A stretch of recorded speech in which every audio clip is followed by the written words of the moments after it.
आप देखिए सबसे पहला जो टिश्यू माना जाता है वो जर्म लेयर्स को माना जाता है। पहले जाइगोट बनेगा, जाइगोट से क्या बना, मोरुला, फिर बनेगा ब्लास्टोला और इसके बाद बनेगा गैस्टुला। गैस्टुला स्टेज में जर्म लेयर्स बनती हैं जिसको हम एक्टोडर्म, मेसोडर्म और एंडोडर्म कहते हैं। ये सेल्स की लेयर है। तो यहां लेयर्स के फॉर्म में जो टिश्यू डेवलप हो रहा है वो कौन सा है, एपिथेलियल टिश्यू। इनके बारे में अगर हम देखें तो लेवल ऑफ ऑर्गेनाइजेशन में आप जानते हैं कि हम अगर मल्टी सेलुलर के बारे में बात करते हैं तो लेवल ऑफ ऑर्गेनाइजेशन में सबसे सिंपल या बेसिक लेवल ऑफ ऑर्गेनाइजेशन कौन सा आ जाता है, सेलुलर लेवल। ये सबसे सिंपल है। सेलुलर लेवल का मतलब हुआ कि जब अगर ऑर्गेनिज्म की बॉडी कई सारी सेल से मिलकर के बनी हो तो हम इसे क्या बोलते हैं, सेलुलर लेवल ऑफ ऑर्गेनाइजेशन कहते हैं। सेलुलर के बाद अब अगला आता है टिश्यू लेवल ऑफ ऑर्गेनाइजेशन।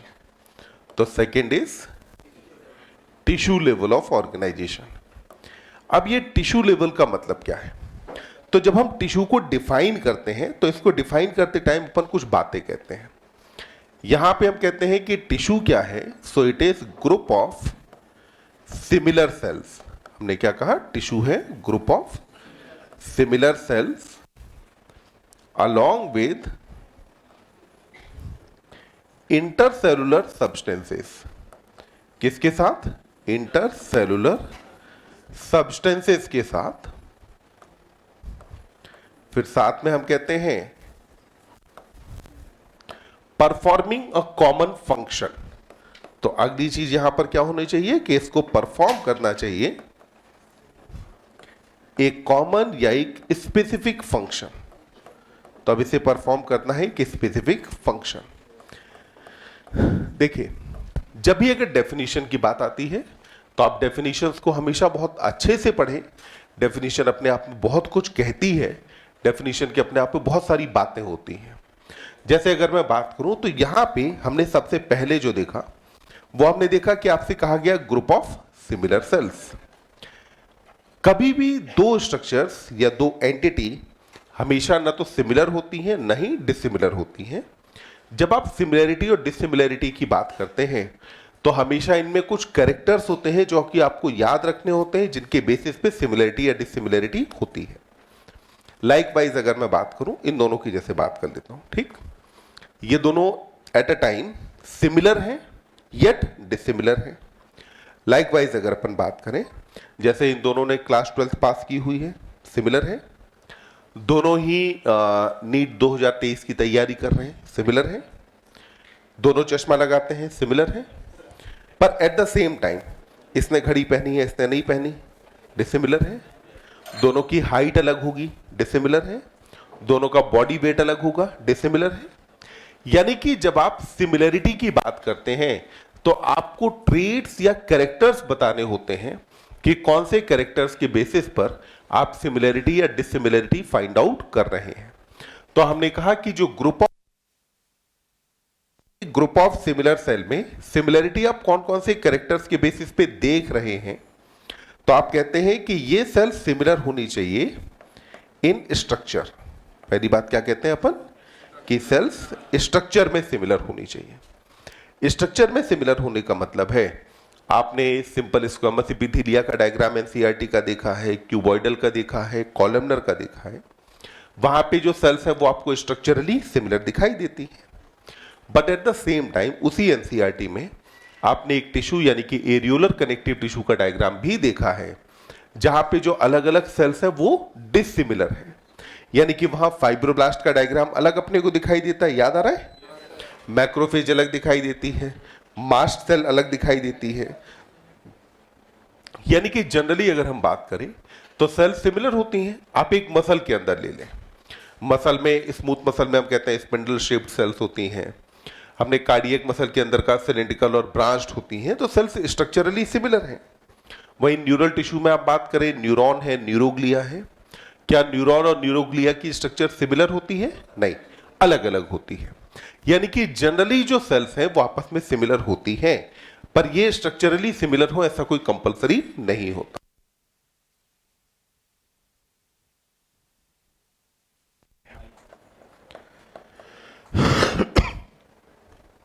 तो स्ट्रक्चर के बाद बेटा अगला कैरेक्टर आ जाता है आपका यहां पर फंक्शन। तो जब आप बात करते हैं फंक्शन के बारे में तो आपको दिखाई देता है कि जनरली सेल्स के फंक्शन सिमिलर होते हैं, लाइक एज नेफ्रॉन के अंदर आपने पीसीटी वाला पार्ट पढ़ा है। पीसीटी में कभी अपन ऐसा तो नहीं कहते कि सेल नंबर 666 ये करती है, सेल नंबर 524 का काम ये है, सेल नंबर 322 का काम ये है, नहीं। हम कहते हैं कि पीसीटी में जितनी भी ब्रश बॉर्डर क्यूबॉइडल एपिथेलिया पाई जाती है वो मैक्सिमम रीअब्जॉर्प्शन करती है और ट्यूबुलर सेक्रीशन करती है। रीअब्जॉर्प्शन की जब बात आती है तो हम पूरे पीसीटी के बारे में ही कहते हैं ना कि सारे न्यूट्रिएंट रीअब्जॉर्ब हो जाते हैं, 70 to 80% इलेक्ट्रोलाइट और वाटर का रीअब्जॉर्प्शन होता है, बाइकार्बोनेट का रीअब्जॉर्प्शन होगा, H+ का सेक्रीशन होगा यहां पर। तो ये सारी कहानियां पूरे पीसीटी पूरे एक टिश्यू की बात करते हैं। बट वहीं आप एरियोलर टिश्यू के अंदर आप देखें तो एरियोलर में आपको दिखाई देता है कि फाइब्रोब्लास्ट के काम अपने अलग थे, ये फाइबर्स का फॉर्मेशन करेगी, मैट्रिक्स बनाएगी। मैक्रोफेज का काम अलग है, फेगोसाइटोसिस करती है। वहीं पर आप मास्ट सेल देखें, हेपेरिन, हिस्टामिन, सेरोटोनिन का सेक्रीशन किया। यानी कि फिर वापस से वही बात आती है कि जो सेल्स हैं वो अपने फंक्शन में सिमिलर हो भी सकती हैं और सिमिलर नहीं भी हो सकती हैं, दोनों कहानियां हैं। तो हमने कहा कि स्ट्रक्चर में सिमिलर होनी चाहिए, फंक्शन में सिमिलर हो। स्ट्रक्चर और फंक्शन के बाद अब अगली बात आती है कि सेल्स को सिमिलर होना चाहिए इन ओरिजिन। तो सेल्स का ओरिजिन सिमिलर हो।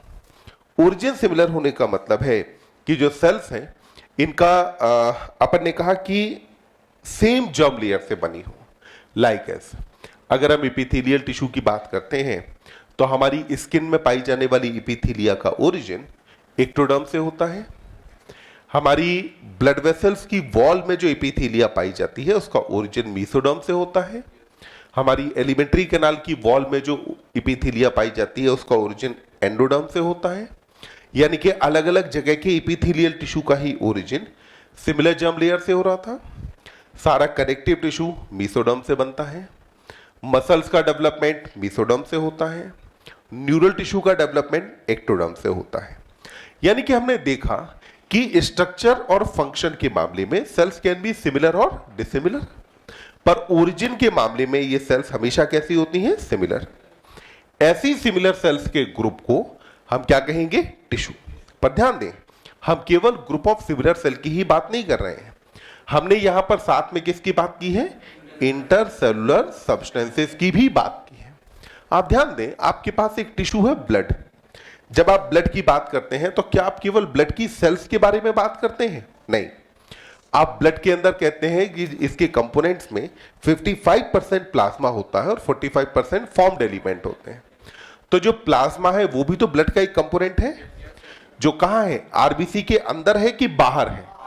बाहर है। तो हमने यहां पर कहा कि मान लो एक आरबीसी ये हो गई और एक आरबीसी ये हो गई, तो यहां पे इसके अंदर जो कुछ चीजें मौजूद हैं उनको तो अपन क्या बोलते हैं बेटा? इंट्रासेलुलर। क्या कहा जाता है? इंट्रासेलुलर। और इनके बीच में जो कुछ पाया जाता है उसको हम क्या बोलते हैं? इंटरसेलुलर कहते हैं। और यहां जब हम बात करते हैं टिश्यू के बारे में तो टिश्यू को डिफाइन करते टाइम अपन ये पूरे को लेते हैं ना, ये पूरा मिला करके आपका क्या कहा जाता है? टिश्यू। तो टिश्यू को डिफाइन करते टाइम आप कह रहे हैं कि group of similar cell along with intercellular substance, इसको मिलाकर के हम क्या बोलते हैं? टिश्यू। और यहां जरूरी है कि ये परफॉर्म क्या कर रहा हो? तो एक स्पेसिफिक फंक्शन परफॉर्म कर रहा हो, एक पर्टिकुलर फंक्शन परफॉर्म कर रहा है, तब आप इसे क्या कहेंगे? टिश्यू कहेंगे। तो टिश्यू की डेफिनेशन क्या होती है? Group of similar cell along with intercellular substances performing a common function, उसे क्या कहा जाता है? टिश्यू। अब यहां टिश्यू के बाद फिर अगला लेवल ऑफ ऑर्गेनाइजेशन आपका आता है जिसको आप क्या कहते हैं? Organ level. So next one is organ level. अब देखो ऑर्गन लेवल को आप कैसे डिफाइन करते हैं? आप कहते हैं कि जब different tissue combine in definite proportion and pattern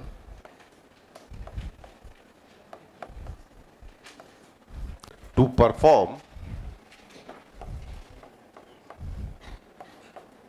a specific function, एक स्पेसिफिक फंक्शन परफॉर्म करने के लिए अलग अलग टिश्यू ने कंबाइन किया और अलग अलग टिश्यू के कंबाइन करने से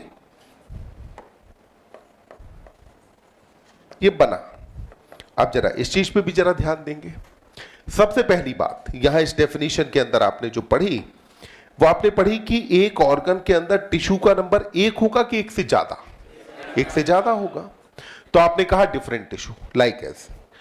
हम जब बात करते हैं हिस्टोलॉजी ऑफ एलिमेंट्री कैनाल की, तो आपने अपने स्टमक या ड्यूडेनम के बारे में पढ़ा कि वहां पे जो सबसे बाहर की तरफ लेयर पाई जाती है जिसको अपन क्या बोलते हैं, सेरोसा, उसके अंदर विसरल पेरिटोनियम होती है और कनेक्टिव टिश्यू होता है। फिर हमने कहा कि मस्कुलरिस लेयर के अंदर स्मूथ मसल्स पाई जाती हैं, सब म्यूकोसा के अंदर कनेक्टिव टिश्यू होता है, और जो म्यूकोसा है वहां पर एपिथेलियल टिश्यू पाया जाता है। मतलब क्या हुआ कि यहां पे आप देखें तो कनेक्टिव टिश्यू भी था, एपिथेलियल भी था, मस्कुलर टिश्यू भी था।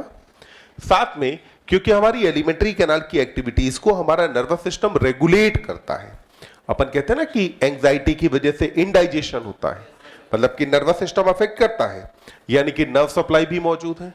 तो हमारे स्टमक में कितने टाइप के टिश्यू पाए गए, 4। ऐसे ही हार्ट में आप देखें, हार्ट में सबसे बाहर की कवरिंग पेरिकार्डियम किसकी बनी होती है, एपिथेलियल टिश्यू की। फिर इसके बाद मायोकार्डियम जो आती है ये किसकी बनी है, मसल्स की। एंडोकार्डियम एपिथेलियल टिश्यू की बनी है। जहां कहीं एपिथेलियल टिश्यू होता है साथ में कनेक्टिव टिश्यू उसको बांधने के लिए मौजूद होगा।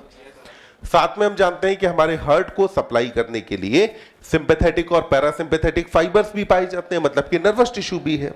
तो हमारे हार्ट के अंदर कितने टाइप का टिश्यू पाया गया, 4। हमारे हार्ट में कितने टाइप का टिश्यू हुआ, 4 टाइप का। तो हमने ज्यादातर ऑर्गन्स के अंदर अगर हम देखें तो हमें चारों टाइप का टिश्यू दिखाई देता है, मतलब कि डिफरेंट टाइप ऑफ टिश्यू है। ये कंबाइन करता है किसके अंदर, तो हमने कहा कि एक डेफिनेट प्रोपोर्शन के अंदर कंबाइन करता है। प्रोपोर्शन का मतलब क्या हुआ कि जब भी आपसे कहा जाता है कि मस्कुलरिस लेयर कहां ज्यादा डेवलप्ड होती है, तो आप कहते हैं कि सबसे ज्यादा डेवलप्ड होती है स्टमक में, और सबसे कम डेवलप्ड कहां पर है, तो फिर आप नाम किसका लेते हैं, रेक्टम का। इसका मतलब क्या हुआ कि स्टमक और रेक्टम में मस्कुलरिस लेयर का जो प्रोपोर्शन है, ये मसल्स का प्रोपोर्शन है, वो सेम है या अलग अलग, अलग अलग है ना। तो यहां प्रोपोर्शन का मतलब क्या हुआ, अनुपात, कि भाई किसी भी ऑर्गन में कितने परसेंट एपिथेलियल टिश्यू है, कितने परसेंट कनेक्टिव टिश्यू है, कितने परसेंट मस्कुलर टिश्यू और कितने परसेंट न्यूरल टिश्यू है। तो उस चीज को हमने क्या कहा, प्रोपोर्शन। प्रोपोर्शन के साथ हमने क्या कहा कि और क्या होना चाहिए, एक पैटर्न होना चाहिए। पैटर्न का मतलब क्या हुआ कि एक सीक्वेंस, एक तरीका होना चाहिए कि सबसे बाहर सेरोसा, उसके बाद मस्कुलरिस, फिर सब म्यूकोसा और म्यूकोसा। यही अरेंजमेंट आपकी पूरी एलिमेंट्री कैनाल के अंदर मौजूद था। तो इसलिए आपने क्या कहा कि ये पैटर्न है ना, अलग अलग टिश्यू एक स्पेसिफिक पैटर्न और प्रोपोर्शन में कंबाइन करें, और इनके कंबाइन करने के बाद ये परफॉर्म क्या करें बेटा, स्पेसिफिक फंक्शन परफॉर्म करें। तो ऐसी स्ट्रक्चर को हम क्या बोलते हैं, ऑर्गन कहते हैं। तो जब एक से ज्यादा टिश्यू मिलेंगे तो क्या बनेगा, ऑर्गन बना। जब ऑर्गन्स आपस में कंबाइन करते हैं तो फॉर्मेशन किसका होता है, ऑर्गन सिस्टम का। तो फोर्थ अपने पास लेवल हो जाता है ऑर्गन सिस्टम लेवल। हेलो, हाँ चल अब आगे। देखिए, अब जब बेटा हम डिफाइन करते हैं ऑर्गन सिस्टम को, तो हम ऑर्गन सिस्टम को डिफाइन करते हुए क्या कहते हैं, तो यहां पे हम कहते हैं कि जब 2 और मोर ऑर्गन्स, तो अपन ने कहा कि 2 या उससे ज्यादा ऑर्गन्स कंबाइन करते हैं या इंटरेक्ट करते हैं फिजिकली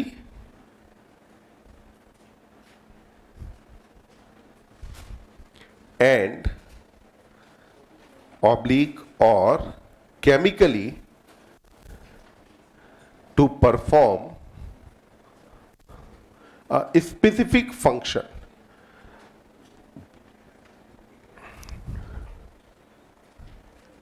दो या उससे ज्यादा ऑर्गन कंबाइन कर रहे हैं और इनके कंबाइन करने से एक स्पेसिफिक फंक्शन परफॉर्म होता हो तो हम इस ऑर्गेनाइजेशन को क्या बोलते हैं? Organ system. अब ये ऑर्गन सिस्टम से आपका मतलब क्या है? तो अब इस बात पे जरा ध्यान देंगे। देखिए, सबसे पहली बात क्या कही कि दो या उससे ज्यादा ऑर्गन्स को आपस में क्या करना चाहिए? इंटरेक्ट। देखिए, दो चीजें होती हैं, एक होता है लेक्चर देना और एक होता है इंटरेक्शन। पहली कंडीशन, मान लेते हैं कि 26 जनवरी या 15 अगस्त को आपके स्कूल में जो है आपके प्रिंसिपल साहब कोई एक लेक्चर देने आए, तो उन्होंने पहले से अपनी एक स्क्रिप्ट बना रखी थी कि इतनी इतनी बात कहनी है, बातें बतानी है, और वो आए, आकर के उन्होंने अपनी बात आपको सुनाई, आपको समझ में आई तो भला, नहीं आई तो उससे ज्यादा भला, कहानी खत्म। तो ये क्या हुआ? लेक्चर है। वहीं दूसरा क्या है? इंटरेक्शन। इंटरेक्शन का मतलब क्या हुआ कि जब कन्वर्सेशन कैसा हो? टू वे कन्वर्सेशन हो, यानी कि अगर मैंने अपनी कुछ बात कही तो आपको समझ में आई, बीच में अगर तुमने कुछ कहा तो फिर जो है मैंने सुना, और फिर अगर तुम्हें समझाने की जरूरत थी तो मैंने समझाया, या डांटने की जरूरत थी तो मैंने डांटा, पर कुल मिला के कन्वर्सेशन कैसा रहा? टू वे रहा। तो इसको अपन क्या बोलते हैं? इंटरेक्शन कहते हैं। हमने कहा कि दो या उससे ज्यादा ऑर्गन्स इंटरेक्ट करें, कैसे? हमने कहा या तो फिजिकली, या तो कैसे इंटरेक्शन हो? फिजिकल। फॉर एग्जाम्पल, जैसे आप देखिए, आपकी मान लेते हैं बोन्स, हम मान लेते हैं ये ह्यूमरस, ये रेडियस अल्ना, ह्यूमरस और रेडियस अल्ना आपस में जुड़ रही हैं, फिजिकली आपस में जुड़ी हैं, तो यहां जो इंटरेक्शन है वो कैसा है? फिजिकल। या फिर हमने क्या कहा कि इंटरेक्शन कैसा हो? केमिकल इंटरेक्शन हो। केमिकल इंटरेक्शन का एग्जांपल अगर मैं उठाता हूं तो आप देखिए, आपको पता है कि एक ग्लैंड है जिसका नाम है हाइपोथैलेमस। हाइपोथैलेमस के बाद फिर एक ग्लैंड का नाम है पिट्यूटरी, और यहां पर अभी हम जो बात कर रहे हैं वो एंटीरियर पिट्यूटरी की बात कर रहे हैं, और फिर एक ग्लैंड है आपके पास थायराइड। ये जो हाइपोथैलेमस है, यहां से एक हार्मोन रिलीज होता है जिसको हम क्या बोलते हैं? TSH, RH. तो यहां से क्या आएगा? टीएसएच, आरएच आया। पिट्यूटरी पे काम किया, रिलीज क्या हुआ? टीएसएच। थायराइड पे काम किया, रिलीज क्या हुआ? T3 यानी कि ट्राई आइडोथायरोनिन, और T4 यानी कि टेट्रा आइडोथायरोनिन या थायरोक्सिन का रिलीज हुआ। तो यहां पे हाइपोथैलेमस ने ये सिग्नल किसके थ्रू भेजा? टीएसएच के थ्रू। टीएसएच ने काम कहां किया? एंटीरियर पिट्यूटरी पर। तो इसने, हाइपोथैलेमस ने जो सिग्नल दिया, क्या वो एंटीरियर पिट्यूटरी को मिला? यस।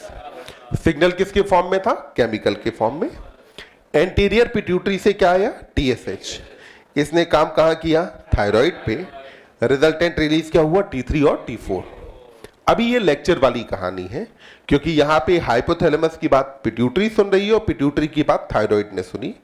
अब तक थायराइड की तो कोई सुन ही नहीं रहा।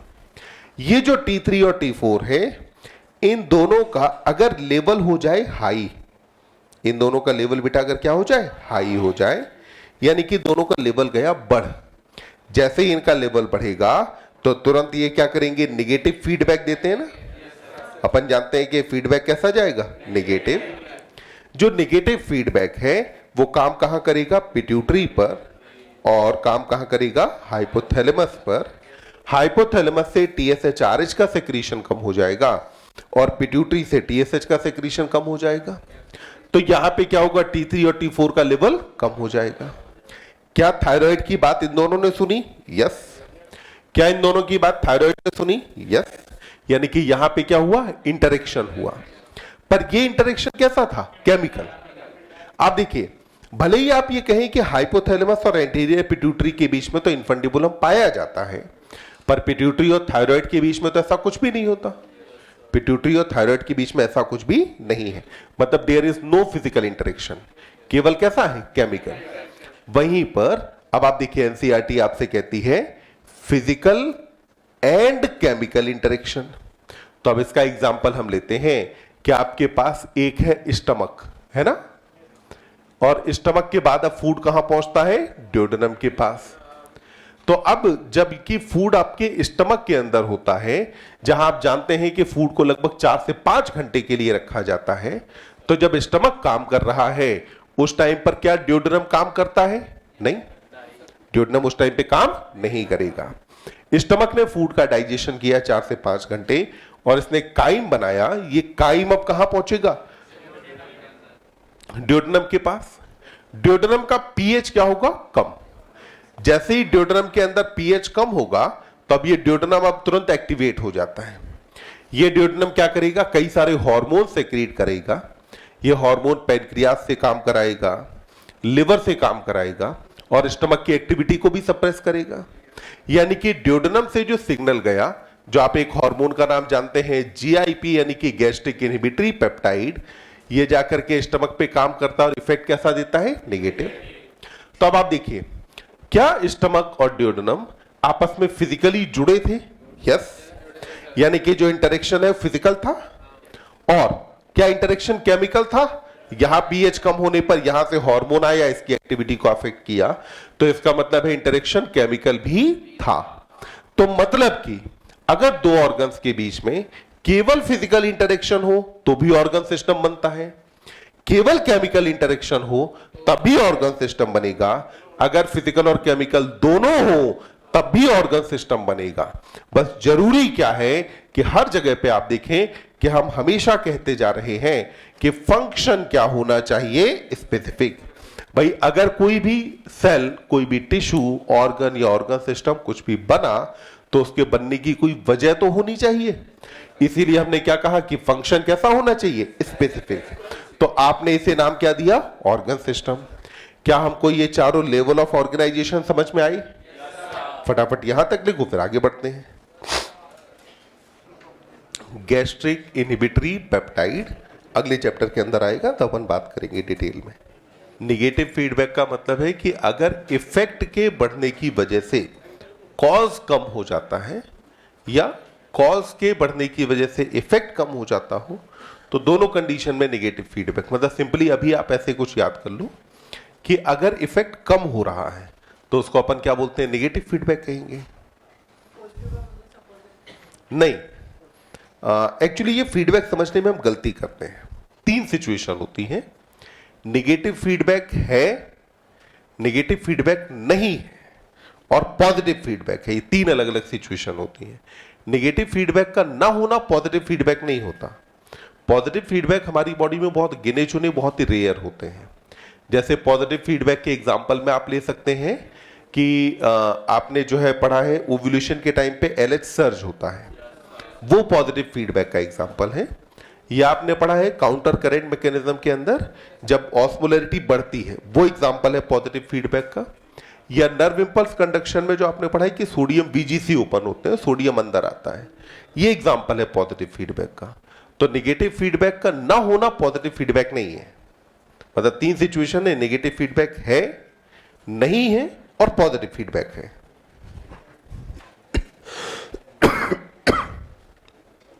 आगे बढ़े। देखिए अब बेटा एनसीईआरटी की एक लाइन आती है, अभी नहीं लिखा? देखिए एनसीईआरटी की एक लाइन आती है जहां पे एनसीईआरटी कहती है कि structure of cell vary according to function. तो एनसीईआरटी ने क्या कहा है बेटा? Structure of cells vary according to function.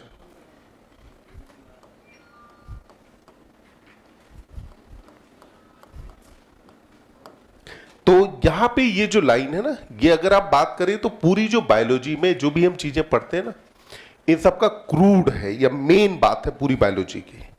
यहां पे आप ध्यान रखेंगे क्या क्या चेंज हो सकता है। अलग अलग सेल्स में स्ट्रक्चर बदल सकती है, अलग अलग सेल के फंक्शन बदल सकते हैं। क्या स्ट्रक्चर के हिसाब से फंक्शन बदलता है? नहीं, बदलता क्या है? स्ट्रक्चर। यानी कि पहले डिसाइड क्या होता है? सेल का फंक्शन डिसाइड होता है कि सेल को काम ये करना है। अब जो भी काम करना है उसके हिसाब से सेल की स्ट्रक्चर में चेंज लाया जाता है। यानी कि यहां पर कहा जा रहा है कि जो चीज पहले डिसाइड होगी या कांस्टेंट है कंपैरेटिवली, वो क्या है? फंक्शन। उसके हिसाब से बदलता क्या है? स्ट्रक्चर। कहानी हम कुछ ऐसे समझेंगे। पहला स्टेटमेंट, पेड़ों पे पत्तियां ऊंची थी, इसलिए ऊंची या लंबी गर्दन वाले जिराफ का सिलेक्शन हुआ। दूसरा स्टेटमेंट, क्योंकि जिराफ के पास लंबी गर्दन थी तो पेड़ों पे ऊपर पत्तियां उगने लगी। दोनों में से सही कौन? पहली वाली बात सही है ना। तो यहां पे पहले क्या आया? फंक्शन आया कि भाई पेड़ों पे पत्तियां कहां थी? ऊंची। तभी तो डार्विन ने कहा था दो तरीके के जिराफ थे, एक जिनके नेक की हाइट कम थी, दूसरा जिनके नेक की हाइट कंपैरेटिवली ज्यादा थी। सरवाइव किसने किया? जिसके नेक की हाइट थी ज्यादा। तो यानी कि स्ट्रक्चर के हिसाब से फंक्शन बदलता है क्या? नहीं। फंक्शन के हिसाब से क्या बदलता है? स्ट्रक्चर।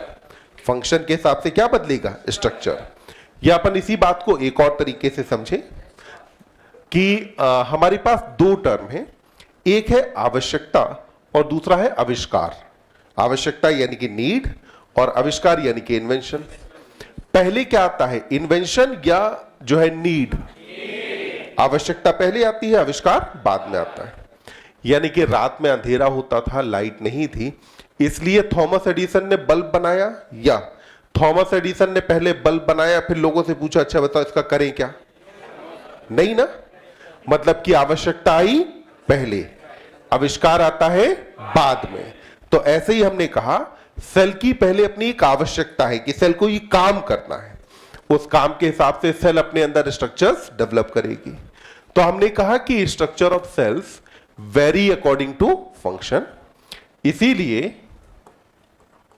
देयरफॉर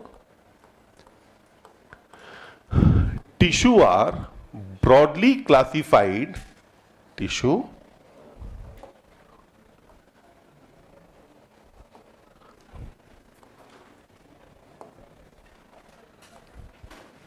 are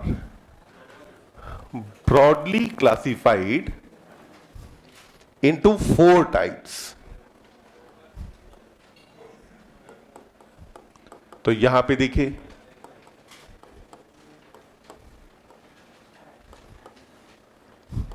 हमने क्या कहा कि सेल की स्ट्रक्चर किसके हिसाब से बदलती है? फंक्शन के हिसाब से।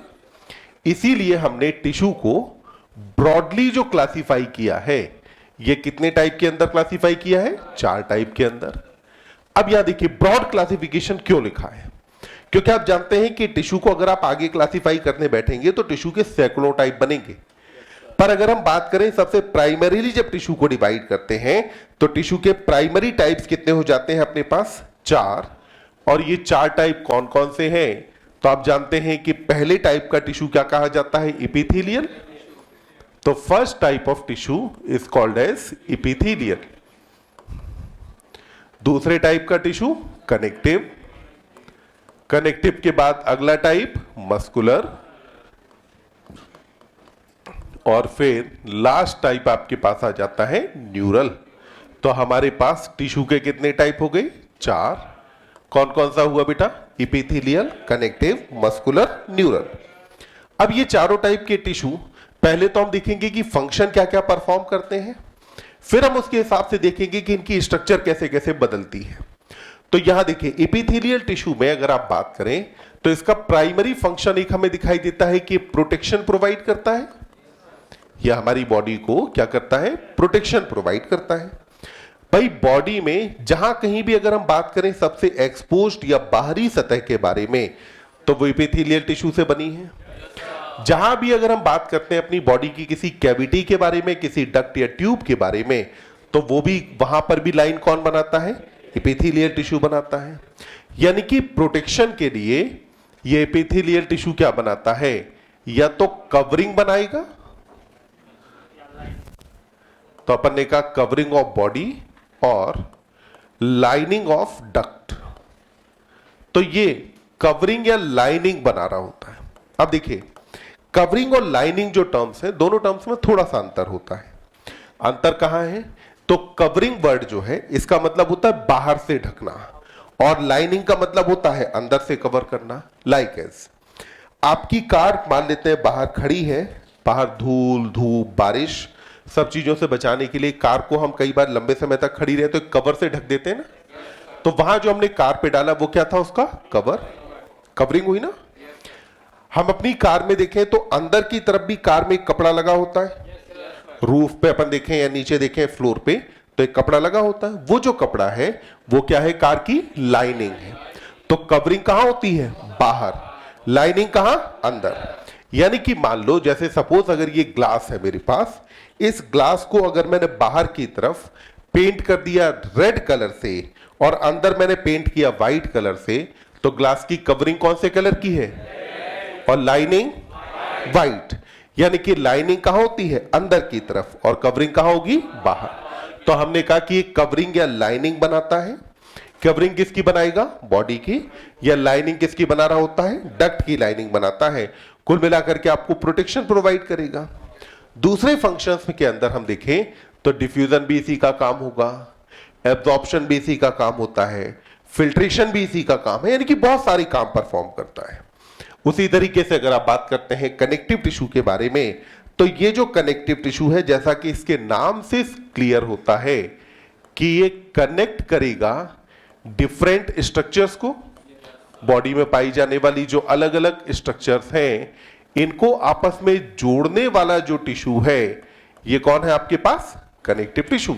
तो अलग अलग स्ट्रक्चर्स को आपस में जोड़ा, लाइक एज हमारी स्किन में एपिथेलियल टिश्यू है या स्किन है। हमारी स्किन के जस्ट नीचे एक मसल लेयर पाई जाती है। हमारी स्किन को उस मसल लेयर के साथ जोड़ना काम होता है एरियोलर कनेक्टिव टिश्यू का।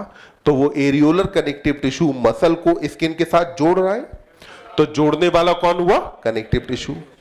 न केवल चीजों को आपस में जोड़ना, बल्कि साथ ही साथ ये प्रोवाइड करता है सपोर्ट टू बॉडी। तो बॉडी को सपोर्ट प्रोवाइड करना। हमारा जो भी शेप एंड साइज है वो हमारी बोन्स की वजह से है। अगर हमारी बॉडी में से बोन्स निकाल दी जाए तो हमारी पूरी बॉडी छोटी सी जगह में इकट्ठी हो जाएगी। तो बॉडी को पूरा सपोर्ट प्रोवाइड कौन कर रहा है? बोन। और बोन क्या है? कनेक्टिव टिश्यू है। न केवल सपोर्ट प्रोवाइड करता है, बल्कि बॉडी में ट्रांसपोर्ट ऑफ सब्सटेंसेस, ये भी काम किसका होता है? तो ये काम भी कनेक्टिव टिश्यू करता है। और यहां पर आप एग्जाम्पल में ले सकते हैं ब्लड। तो ब्लड आपकी बॉडी में ट्रांसपोर्ट ऑफ सब्सटेंसेस करा रहा है। तो मटेरियल्स का ट्रांसपोर्ट कराना काम किसका होता है? ब्लड का काम है। यानी कि जो फूड हमारी एलिमेंट्री कैनाल में एब्जॉर्ब हुआ, वो मेरे फिंगर टिप पे यहां की सेल के पास पहुंचे, ये काम ब्लड का था। जो गैसेस थी एटमॉस्फेरिक गैसेस यानी कि ऑक्सीजन, वो लंग्स तक पहुंची, यहां तक जाए, ये काम किसका है? ब्लड का। तो ट्रांसपोर्ट ऑफ सब्सटेंसेस कराता है। ये कनेक्टिव टिश्यू का काम हुआ। कनेक्टिव के बाद अगले टाइप का टिश्यू आपके पास कौन सा आया? मस्कुलर। ये जो मस्कुलर टिश्यू है, इसके फंक्शंस में अगर आप देखते हैं तो इसका काम होता है कि ये करता है बेटा कॉन्ट्रैक्शन और रिलैक्सेशन। यहां पर क्या होता है? कॉन्ट्रैक्शन और रिलैक्सेशन होता है। तो मस्कुलर टिश्यू करता है कॉन्ट्रैक्शन और रिलैक्सेशन, और इसकी वजह से इट जनरेट फोर्स। ये जनरेट क्या करेगा? फोर्स जनरेट करता है। और इस फोर्स की वजह से ही आपकी बॉडी में मूवमेंट होता है। तो यहां आपकी बॉडी में सब्सटेंसेस का मूवमेंट होगा, और वहीं पर यह आपकी बॉडी के अंदर क्या कराता है? लोकोमोशन कराएगा। तो लोकोमोशन ऑफ बॉडी। तो बॉडी का लोकोमोशन कराना, सब्सटेंसेस का मूवमेंट कराना, इसके लिए जो फोर्स चाहिए वो जनरेट कौन करता है? मस्कुलर टिश्यू जनरेट करता है। ये इसका काम है। अब वही मस्कुलर के बाद फिर बात आती है न्यूरल टिश्यू के बारे में। तो न्यूरल टिश्यू बेटा रेगुलेट करता है एक्टिविटीज ऑफ बॉडी। ये रेगुलेट करेगा एक्टिविटीज ऑफ बॉडी को। तो बॉडी की एक्टिविटीज को जब रेगुलेट करता है तो ये दो काम करेगा। एक काम तो होगा कंट्रोल, और दूसरा काम क्या होगा? कोऑर्डिनेशन। अब यहां कंट्रोल और कोऑर्डिनेशन में थोड़ा सा अंतर होता है। कंट्रोल का मतलब होता है कि जब अगर आप बॉडी में सिंगल स्ट्रक्चर को या सिंगल ऑर्गन को रेगुलेट कर रहे हैं, आप इसकी एक्टिविटी को कम ज्यादा कर रहे हैं, then it is called as control. वहीं कोऑर्डिनेशन का मतलब होता है जब बॉडी में जो ऑर्गन्स हैं वो एक से ज्यादा ऑर्गन आपस में इंटरडिपेंडेंट हैं, ये एक से ज्यादा ऑर्गन की एक्टिविटी को आप एक साथ एडजस्ट कर रहे हैं, तो इसे क्या कहा जाता है? कोऑर्डिनेशन। लाइक एज, मान लो अगर आपने रनिंग शुरू की तो क्या केवल आपकी मसल्स काम करेंगी? नहीं, उसी टाइम पे आपके हार्ट की एक्टिविटी भी बढ़नी चाहिए, आपके लंग्स की एक्टिविटी भी बढ़नी चाहिए, यानी कि आपके अंदर एक से ज्यादा ऑर्गन सिस्टम आपस में मिलकर के काम कर रहे हैं। तो इनकी एक्टिविटी को एक साथ एडजस्ट करना, कोऑर्डिनेट करना, ये काम कौन करता है? Neural tissue. तो हमारे पास 4 टाइप के टिश्यू थे और इन चारों टाइप के टिश्यू के जो फंक्शन थे वो अपन ने देखे। फंक्शन के बाद फिर आप देखें ये चारों टाइप के टिश्यू का ओरिजिन कौन कौन सी जर्म लेयर से होता है। तो इपिथेलियल टिश्यू ये ओरिजिनेट होता है फ्रॉम ऑल 3 जर्म लेयर। ये ओरिजिनेट बेटा कहां से होगा? All 3 germ layers. जो तीनों जर्म लेयर्स होती हैं, ये तीनों जर्म लेयर से ओरिजिनेट होने वाला टिश्यू कौन सा है? आपका इपिथेलियल टिश्यू है। जैसे अभी हमने बात की थी, हमारी स्किन का ओरिजिन एक्टोडर्म से था, हमारे ब्लड वेसल की वॉल में पाए जाने वाले इपिथेलियल टिश्यू का ओरिजिन मेसोडर्म से था, और हमारी एलिमेंट्री कैनाल की वॉल में प्रेजेंट इपिथेलियल टिश्यू का ओरिजिन एंडोडर्म से था। वहीं पर दूसरा हुआ कनेक्टिव। कनेक्टिव क्या कर रहा है? स्ट्रक्चर्स को आपस में जोड़ रहा है। तो जोड़ने वाला कौन है? Connective tissue. अब ये जो कनेक्टिव टिश्यू है इसका ओरिजिन कहां से होता है? मेसोडर्म से। जहां कहीं भी कनेक्टिव टिश्यू पाया जाएगा तो ओरिजिन कौन सी जर्म लेयर से होगा? मेसोडर्म से। जो मस्कुलर टिश्यू है इसका ओरिजिन भी बेटा मेसोडर्म से होता है। और फिर जो आपका न्यूरल टिश्यू है इसका ओरिजिन होता है एक्टोडर्म से। तो हमने कहा कि अलग अलग जो टिश्यू है इनका ओरिजिन कहां से होगा? अलग अलग जर्म लेयर से होता है। पर एक पर्टिकुलर टाइप ऑफ टिश्यू एक पर्टिकुलर जर्म लेयर से ही ओरिजिनेट होता है।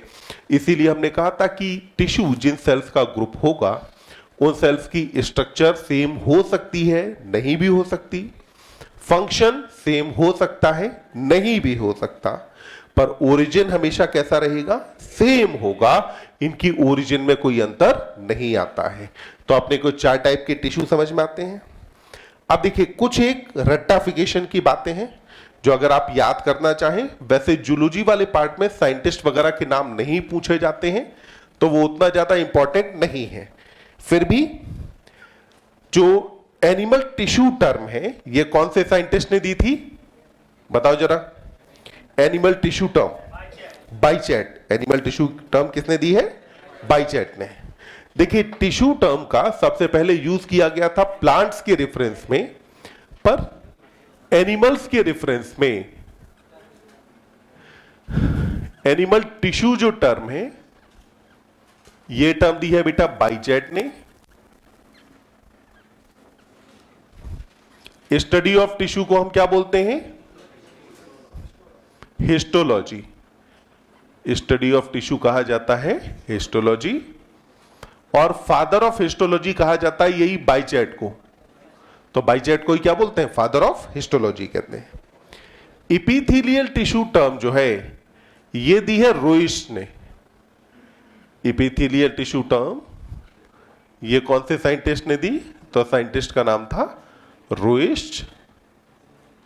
इन्होंने epithelial tissue term the. Detailed study of tissue इसको कहा जाता है माइक्रोस्कोपिक एनाटॉमी। तो बेटा डिटेल्ड स्टडी ऑफ टिश्यू का नाम क्या होता है? Microscopic anatomy. और माइक्रोस्कोपिक एनाटॉमी का फाउंडर कहा जाता है मार्सेलो मेलपिघी को। किसको बोलते हैं? मार्सेलो मेलपिघी। तो यहां जितना अपन ने लिखा याद करना चाहो करो, छोड़ना चाहो छोड़ भी सकते हो, ये चीज कभी नहीं पूछी गई है। प्योरली रट्टाफिकेशन बेस्ड है कि आपने अगर रट रखा है तो आपको याद रहेगा। अब इसके बाद अपने को चारों टाइप के टिश्यू में सबसे पहले शुरू करना है एपिथेलियल टिश्यू से। तो हम यहां से पूरी कहानी अब स्टार्ट करते हैं। बेटा लिखने का काम आपको थोड़ा सा स्पीड में करना पड़ेगा, यानी कि जब आप समझें तब आप साथ में लिखते भी जाएं। आप एक चीज देखो, जो कीपैड वाले फोन आते थे ना, उसके कंपैरिजन में स्मार्टफोन या कंप्यूटर्स ज्यादा फेमस क्यों हुए? तो उसका कारण है कि दे आर मल्टीटास्किंग।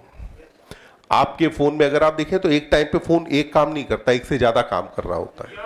कई बार क्या होता है कि आप जो है एक स्क्रीन पे आप व्हाट्सएप चला रहे हैं, उसी को आपने मिनिमाइज किया, आपने कुछ और ऐप खोला, फिर आपने उसे मिनिमाइज किया, कुछ और ऐप खोला।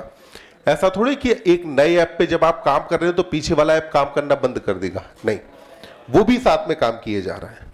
तो खुद को क्या बनाना है, मल्टीटास्किंग। स्मार्टफोन तो खुद को बना ही लो, स्मार्टफोन रखे हो तो इसीलिए खुद को मल्टीटास्किंग बनाए कि आप सुन रहे हैं, समझ रहे हैं, पर आप साथ के साथ लिखते भी जा रहे हैं।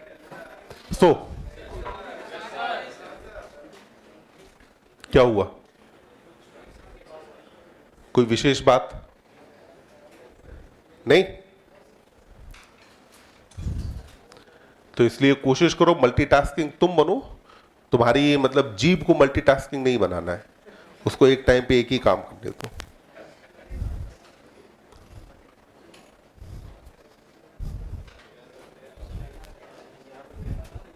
क्या बेटा, एनिमल टिश्यू में यहां पर ने लिखा ये बाइचेट साइंटिस्ट का नाम है।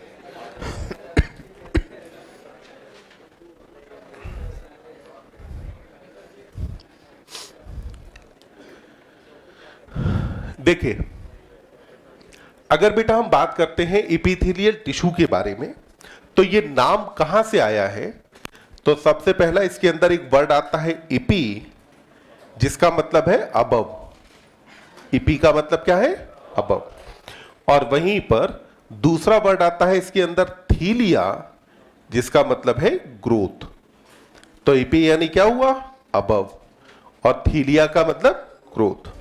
एक ऐसा टिश्यू जो दूसरे टिश्यू के ऊपर ग्रो करता हो, उसको नाम क्या दिया जाता है? Epithelial tissue.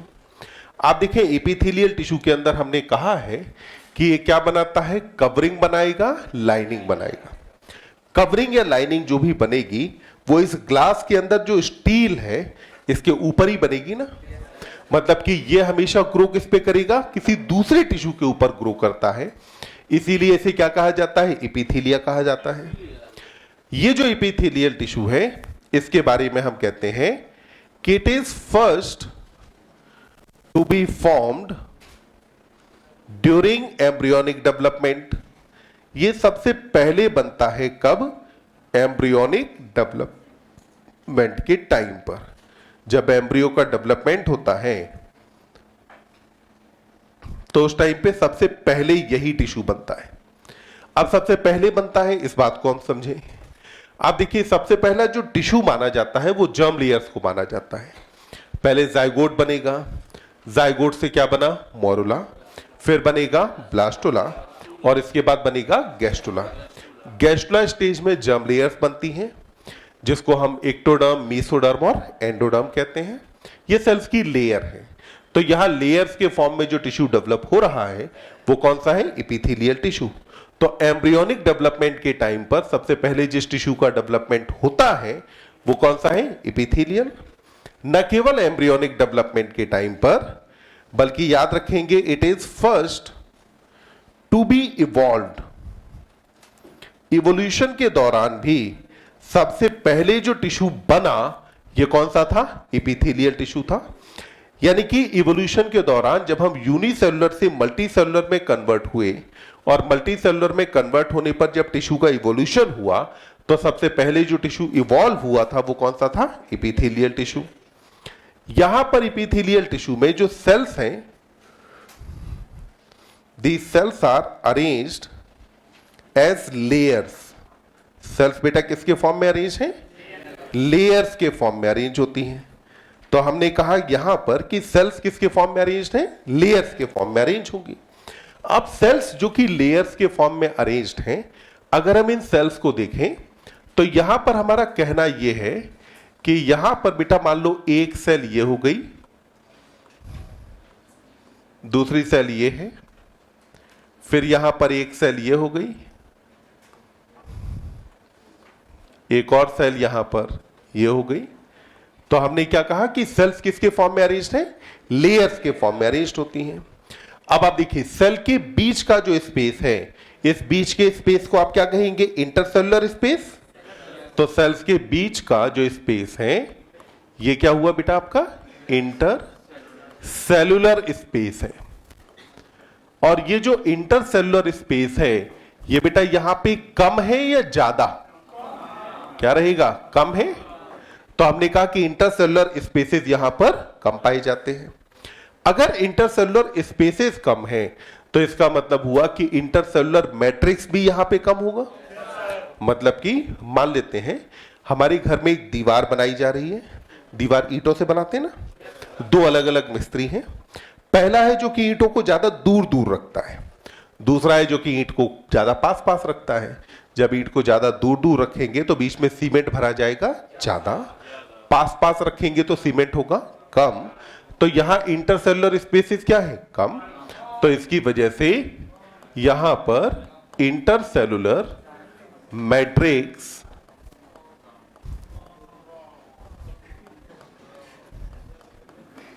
ये भी क्या रहेगा? वाह।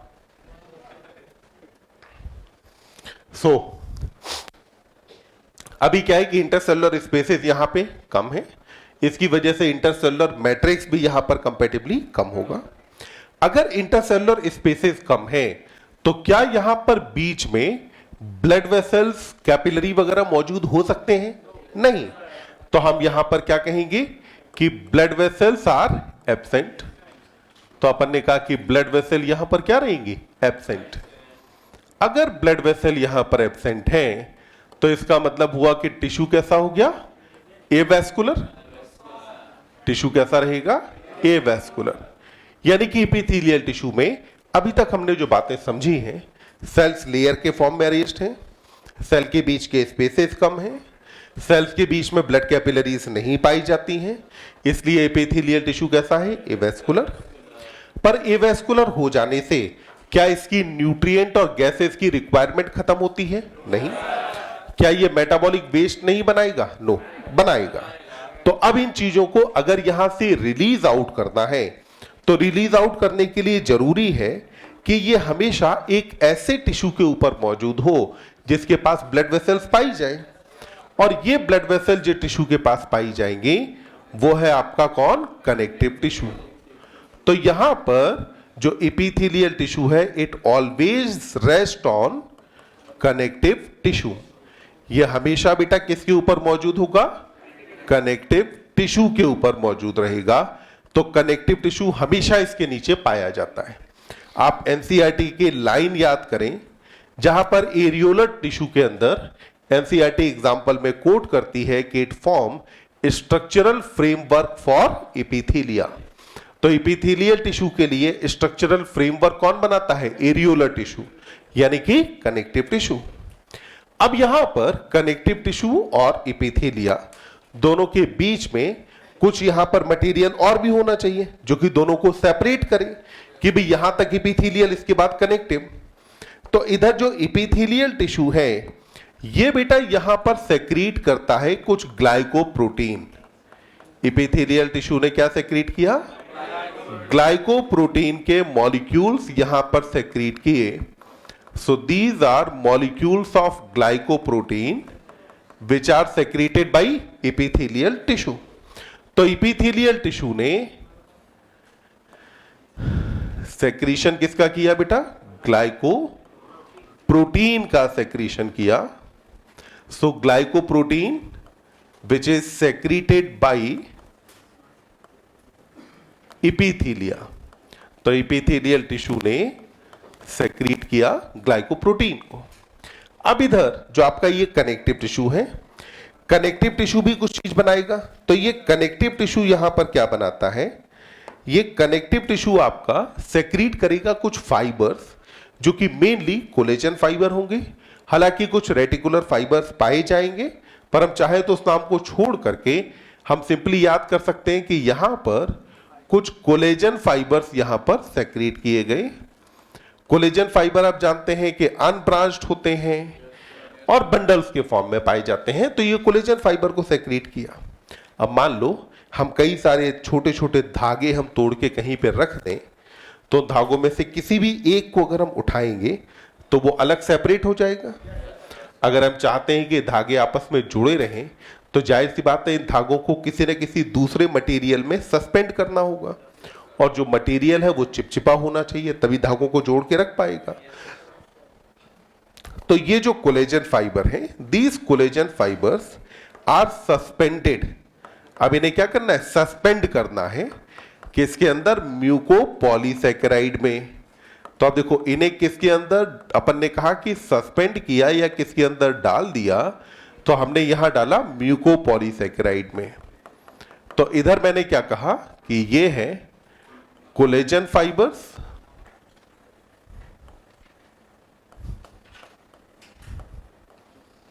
Suspended in mucopolysaccharide. तो इसको सस्पेंड किसके अंदर किया हुआ है बेटा? म्यूकोपॉलीसैकेराइड के अंदर सस्पेंड कर रखा है। और यहां जो म्यूकोपॉलीसैकेराइड है, इसका एग्जाम्पल है आपके पास hyaluronic acid.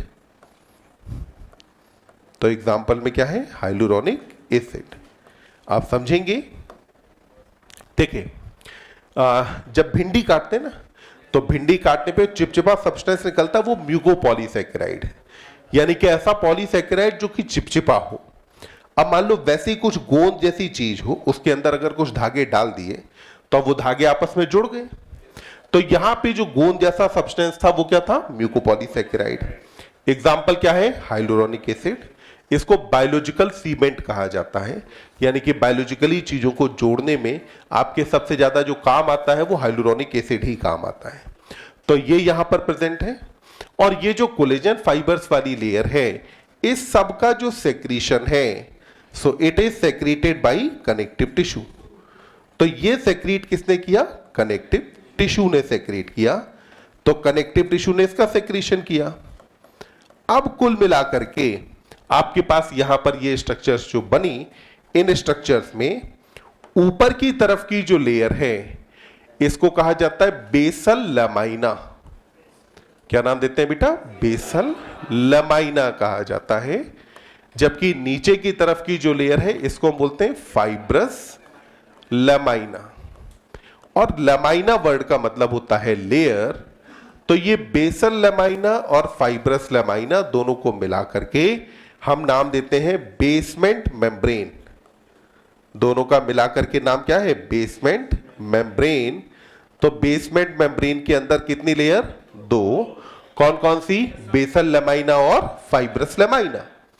Basal lamina is secreted by epithelial tissue, fibrous lamina secreted by connective tissue. दोनों मिलकर के क्या बने? Basement membrane. ध्यान देंगे, जब आप एनसीईआरटी इस चैप्टर के अंदर पढ़ेंगे तो आपको बेसमेंट मेम्ब्रेन का कहीं कोई नाम नहीं मिलेगा। तो हो सकता है कि आपको लगे कि चीज एनसीईआरटी से बाहर है, पर जब आप पहुंचेंगे ब्रीदिंग वाले चैप्टर में, रेस्पिरेटरी मेम्ब्रेन की बात करेंगे, तब बात आएगी बेसमेंट मेम्ब्रेन की। जब आप पहुंचेंगे एक्सक्रीशन में, वहां फिल्ट्रेशन मेम्ब्रेन की बात करोगे, तो फिर बात आएगी बेसमेंट मेम्ब्रेन की। मतलब एनसीईआरटी इस चैप्टर के अंदर तो बेसमेंट मेम्ब्रेन नहीं देती है, पर आगे के चैप्टर्स में बेसमेंट मेम्ब्रेन के बारे में मेंशन्ड है। तो हो सकता है कभी उसके बारे में पूछा जाए, तो अपने को ध्यान रखना है बेसमेंट मेम्ब्रेन भी एनसीईआरटी के अंदर दी है। तो हमने कहा यहां बेसमेंट मेम्ब्रेन है जो एपिथेलियल टिश्यू और कनेक्टिव टिश्यू को सेपरेट करती है। This basement membrane is selectively permeable. ये होती कैसी है बेटा? सिलेक्टिवली परमिएबल होती है। अब सिलेक्टिवली परमिएबल का मतलब हुआ कि एक कंडीशन तो है इम्परमिएबल, जबकि किसी भी चीज को अपने अंदर से जाने को परमिट न किया जाए। एक कंडीशन है फ्रीली परमिएबल, जबकि हर चीज को परमिट कर दिया जाए।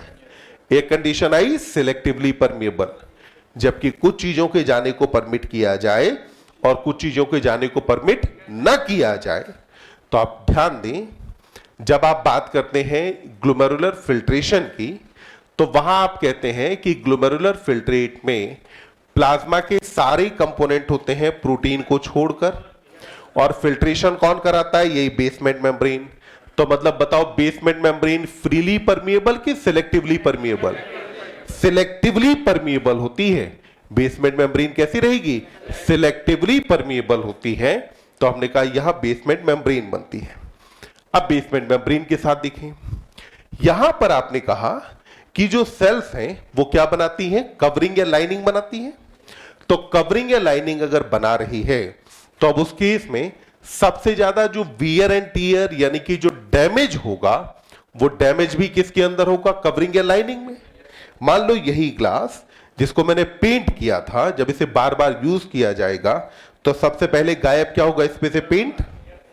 तो मतलब सबसे ज्यादा रिपेयर की जरूरत भी किसे पड़ेगी, पेंट को। तो अपन ने कहा सबसे ज्यादा रिपेयरिंग की जरूरत किसे पड़ी, पेंट को रिपेयर की जरूरत सबसे ज्यादा होगी। अब अगर सेलुलर लेवल पर बात करें तो जिसको रिपेयर की जरूरत ज्यादा हो तो इसका मतलब क्या है कि उसके अंदर माइटोसिस या सेल डिवीजन की रेट भी ज्यादा, और जहां रिपेयर की जरूरत सबसे कम हो तो उसके केस में सेल डिवीजन की रेट भी सबसे कम होनी चाहिए। तो हमने कहा कि यहां मैक्सिमम वियर एंड टीयर होता है, सबसे ज्यादा टूट फूट या वियर एंड टीयर कहां पर, एपिथेलियल टिश्यू में। तो इसीलिए मैक्सिमम पावर ऑफ रीजनरेशन भी यहीं पर पाया जाएगा। तो मैक्सिमम पावर ऑफ रीजनरेशन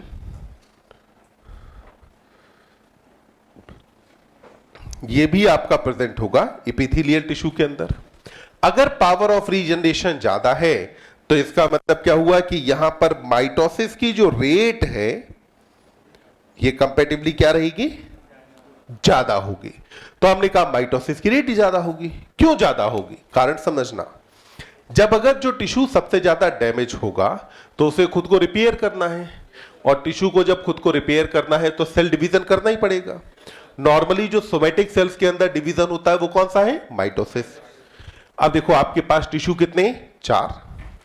मान लो मैंने क्या किया, एपिथेलियल टिश्यू में माइटोसिस की रेट उसको हमने लिखा x, कनेक्टिव टिश्यू में रेट को हमने लिखा y, मस्कुलर टिश्यू में रेट को हमने मान लिखा z, और न्यूरल टिश्यू के अंदर रेट को लिखा a। तो इनमें सबसे कम रेट किस में होती है, न्यूरल टिश्यू के अंदर, सबसे ज्यादा एपिथेलियल में। और साथ में इन सबकी माइटोसिस की रेट को लिख करके हमने एक लिस्ट बनाई। जो लिस्ट बनाई उस लिस्ट के अंदर उस लिस्ट को हम कहेंगे माइटोटिक इंडेक्स। क्या कहेंगे, माइटोटिक इंडेक्स। और ये सबसे ज्यादा कहां होगा, एपिथेलियल टिश्यू में, और लीस्ट कहां होगा, न्यूरल टिश्यू के अंदर। आप और को रिलेट करेंगे, जहां पे सेल डिवीजन सबसे ज्यादा होगा वहां सेल डिवीजन में गलती होने के चांसेस भी सबसे ज्यादा होंगे। जहां सेल डिवीजन नहीं होगा वहां गलती होने के चांसेस भी नहीं होंगे। यानी कि कैंसर होने के चांसेस सबसे कम उन सेल्स के अंदर होते हैं जो डिवाइड करती ही नहीं है। लाइक एज आरबीसी में कैंसर कभी नहीं होता, न्यूरॉन में कैंसर कभी नहीं होता, और सबसे ज्यादा जिसके अंदर सेल डिवीजन होगा वहां पे कैंसर के चांसेस भी सबसे ज्यादा। यही वजह है कि एपिथेलियल टिश्यू के जो कैंसर्स हैं वो टोटल नंबर ऑफ कैंसर का 80% अकेले एपिथेलियल के कैंसर होते हैं, क्योंकि पावर ऑफ सेल डिवीजन यहां पे काफी ज्यादा होती है। एपिथेलियल टिश्यू के अलावा अगर आप देखें तो बोन मैरो के कैंसर काफी कॉमनली रिपोर्ट किए जाते हैं, क्योंकि वहां भी सेल डिवीजन की रेट काफी ज्यादा होती है। तो हमने कहा कि यहां पर माइटोसिस की रेट काफी ज्यादा है, पावर ऑफ रीजनरेशन इसके पास काफी ज्यादा होगी, सेल्स क्लोजली पैक्ड थी, इंटरसेलुलर स्पेसेस यहां पे बहुत कम पाए जा रहे थे। अब आप देखिए ये जो एपिथेलियल टिश्यू है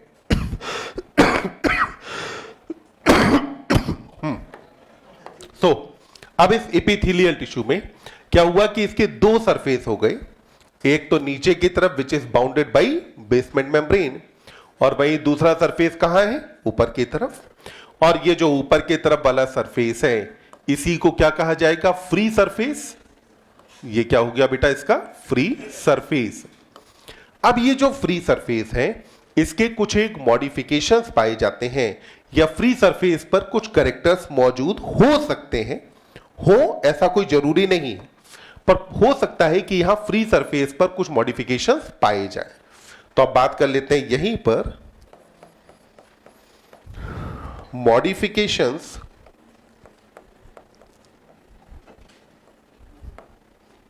of free surface of epithelia.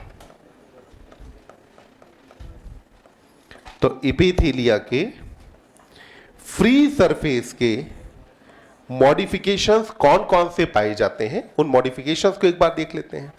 तो आप देखिए, सबसे पहले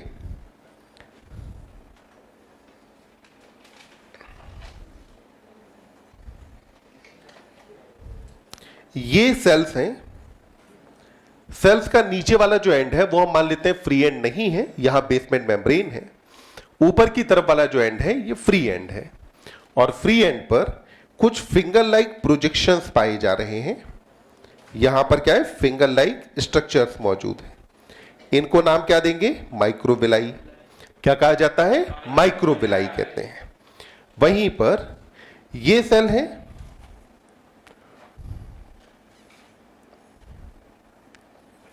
सेल्स का जो फ्री एंड है यानी कि ऊपर की तरफ, यहां पर आपको कुछ सिलेंड्रिकल आउटग्रोथ बाहर की तरफ निकलती दिख रही है। ये स्ट्रक्चर कैसी है, सिलेंड्रिकल है। ये जो सिलेंड्रिकल स्ट्रक्चर निकल रही है, इनको नाम क्या देते हैं, काइनोसिलिया। क्या कहा जाता है, काइनोसिलिया कहेंगे। फिर अगली कंडीशन, ये हमारे पास सेल है। सेल का जो फ्री एंड है यानी कि यहां ऊपर की तरफ आपको यहां पर ऐसी सॉलिड सी कुछ कोनिकल प्रोजेक्शंस आपको दिखाई दे रहे हैं। तो ऊपर की तरफ कुछ कोनिकल स्ट्रक्चर्स निकली हुई आपको दिखाई दे रही हैं। तो यहां पर हमने कहा कि तीन कंडीशंस। पहला क्या हुआ, सेल के फ्री एंड पर क्या है, फिंगर लाइक स्ट्रक्चर है। दूसरा, सेल के फ्री एंड पर क्या है, कुछ सिलिंड्रिकल स्ट्रक्चर्स हैं। और तीसरा, जबकि कुछ कोनिकल स्ट्रक्चर मौजूद हो। तो पहले वाली जो स्ट्रक्चर है इसको नाम दिया जाता है माइक्रोविलाई। क्या बोलते हैं इसको बेटा, माइक्रोविलाई कहेंगे। दूसरा जो है इसे कहा जाता है काइनोसिलिया। दूसरे को क्या कहा, काइनोसिलिया। और तीसरा जो है इसको नाम देते हैं स्टीरियोसिलिया। तो third one is called as stereocilia. तो आपके पास स्ट्रक्चर कितनी हुई, तीन। कौन कौन सी, माइक्रोविलाई, काइनोसिलिया और स्टीरियोसिलिया। अब ये माइक्रोविलाई, काइनोसिलिया और स्टीरियोसिलिया के अपने कैरेक्टर्स क्या क्या होते हैं वो एक बार जरा देख लिए जाए।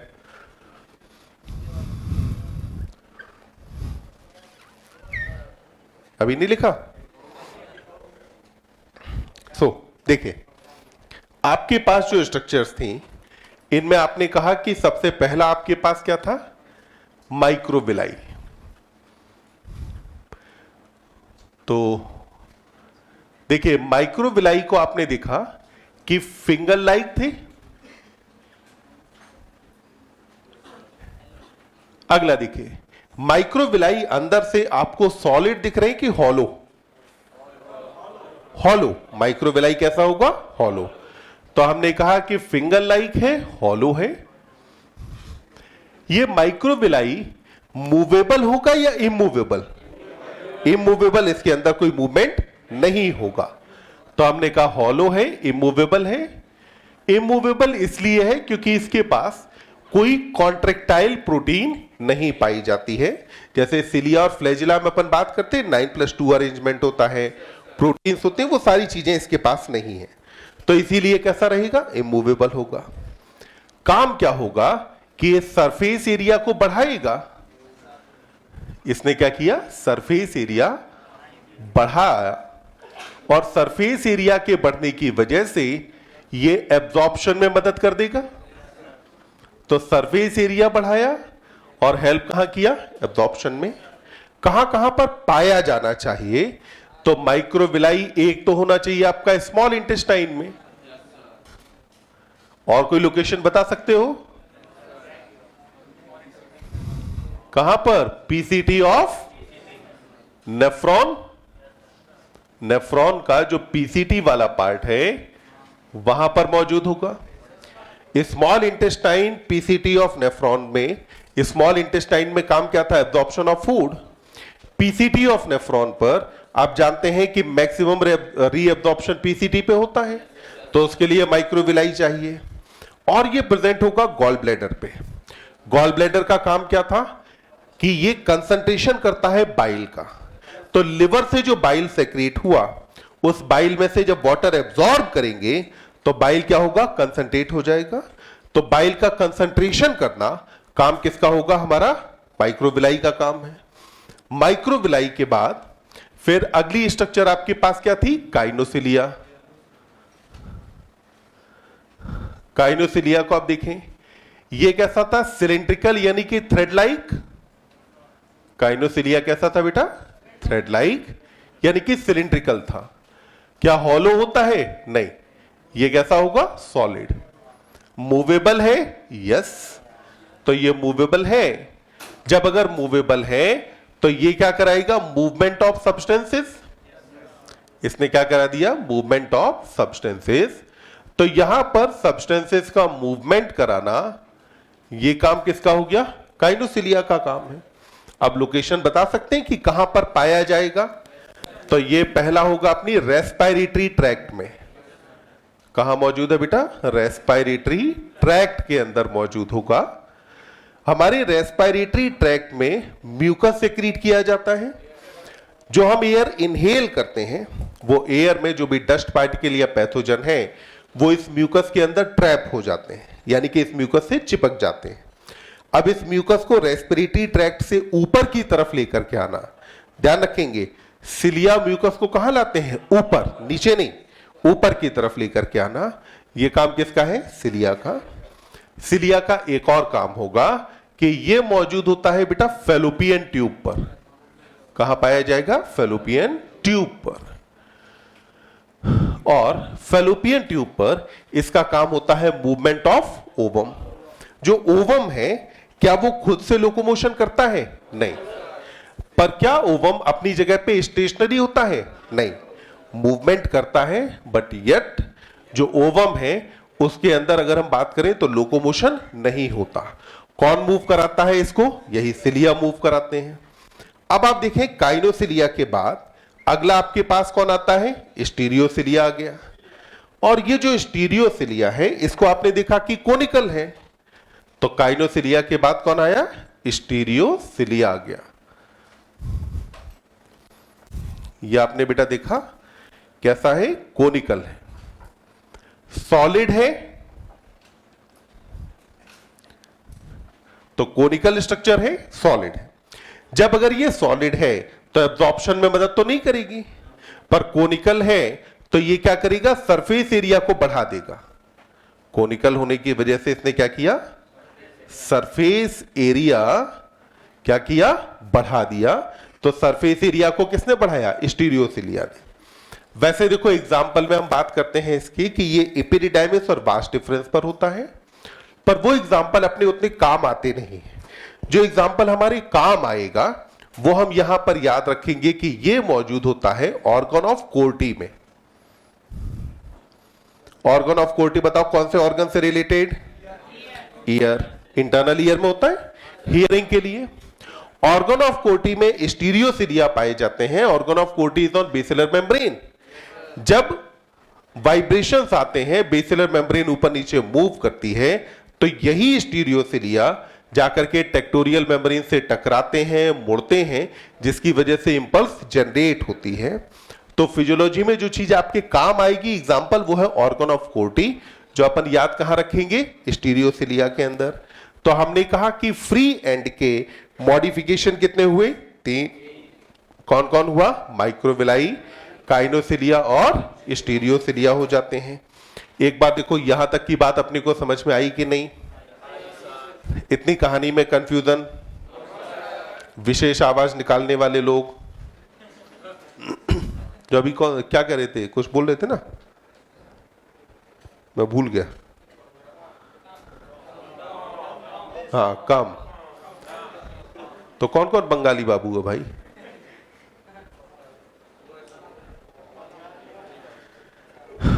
तो बंगाली में ऐसे कम को लोग कॉम कॉम कॉम करते रहते हैं। तो कोई है क्या, अच्छा तुम हो, तो तुम ही बोले थे। अच्छा, बोले नहीं थे, चलिए तो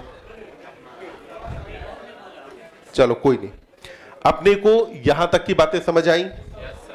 अब इसके आगे कल अपने को क्या करना है, एक तो देखो हर क्लास में आदत डालें, जहां तक हम पढ़ेंगे आप ये तय मान के चलिए कि हम हर जगह पे प्योरली एनसीईआरटी के सीक्वेंस में ही चलेंगे। हम क्लास में जो कुछ पढ़ेंगे वो शुद्ध और शुद्ध एनसीईआरटी होगा, एनसीईआरटी से रत्ती भर कहीं कोई कॉन्फ्लिक्ट नहीं। इसलिए आपको जो करना है कि अगले दिन आपको पता है कि क्या क्या पढ़ेंगे हम, एनसीईआरटी से उसको कम से कम एक बार आपको पढ़ के आना है। एक बार एटलीस्ट आप क्लास में एनसीईआरटी के हिसाब से पढ़ेंगे, एक दो बार आप क्लास के बाद पढ़ लें। अगर आप इतना साथ के साथ करते जाते हैं तो जूलॉजी में जितने भी एग्जाम्पल्स हैं या जो चीजें हैं उनको याद रखना कोई बहुत बड़ा काम नहीं है। आप बस याद रखें कि आप सबकी स्थिति या तुम में से देखो कुछ एक की तो नहीं कही जा सकती, बाकी तुम में से ज्यादातर की स्थिति होती है हनुमान जी जैसी कि तुम में ताकत खूब है, तुम सब कुछ कर सकते हो, पर तुम चाहते हो कि कोई ना कोई आके तुम्हें बार बार याद दिलाए, तुम्हें बार बार बताए। तो तुम्हें बार बार बताना मेरे हिसाब से समय की बर्बादी है। अपनी क्षमताओं को खुद समझो। अगर पार करना चाहते हो तो देखो, वहां तो क्या था कि मजबूरी थी कि भाई समुद्र पार करके जाए कौन। यहां तो समुद्र पार करने के लिए 19 लाख बैठे होते हैं, हर साल 19 लाख बैठे होते हैं पार करने के लिए। यहां तो ये तुम नहीं करोगे, कोई बात नहीं, तुम रहो पीछे, तुम्हारी जगह हम जाते हैं। तो यहां गर्ज किसकी है, जरूरत किसकी है, तुम्हारी। तो जब अगर तुम्हारी जरूरत है तो अपने लिए जामवंत भी तुम्हें खुद ही बनना है। तो इसलिए जामवंत भी खुद बनना है, खुद को खुद याद दिलाना है कि मैं कर सकता हूं और कोई बहुत बड़ा काम नहीं है। चलो।